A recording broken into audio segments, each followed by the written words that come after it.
Hayagang ipinahayag ng social media personality at performer na si Shuvi Etrata ang kanyang kagustuhang makabalik sa It's Showtime, ang noontime show na nagbigay sa kanya ng mas malawak na exposure at oportunidad sa industriya. Ayon kay Shuvi, espesyal para sa kanya ang programa dahil dito niya naranasan ang mainit na pagtanggap ng madlang people at ang saya ng pagtatrabaho sa harap ng kamera.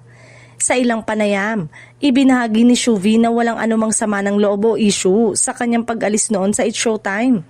Aniya, naging abala lamang siya sa iba't ibang personal at profesional na commitments, kaya pansamantala siyang nawala sa programa. Git niya, bukas ang kanyang puso sa muling pagbabalik kung bibigyan siya ng pagkakataon.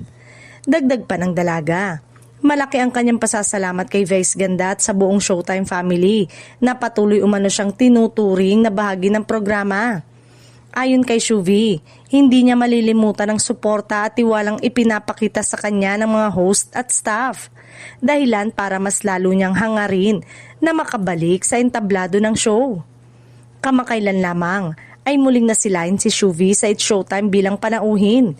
Bagay na ikinatuwa ng kanyang mga tagahanga. Marami ang nagsasabing tila natural pa rin ang kanyang presensya sa programa at ramdam pa rin ang chemistry niyan sa mga host. Dahilan para umingay ang panawagan ng netizen na gawin siyang regular na bahagi muli ng show. Sa ngayon, nananatiling bukas ang posibilidad ng tuluyang pagbabalik ni Shuvi sa It's Showtime para sa kanyang mga taga-suporta. Sapat na patunay ang kanyang determinasyon at pagmamahal sa programa na handa siyang muling sumabay sa tawanan, kantahan at kulitan ng paboritong noontime show ng mga Pilipino.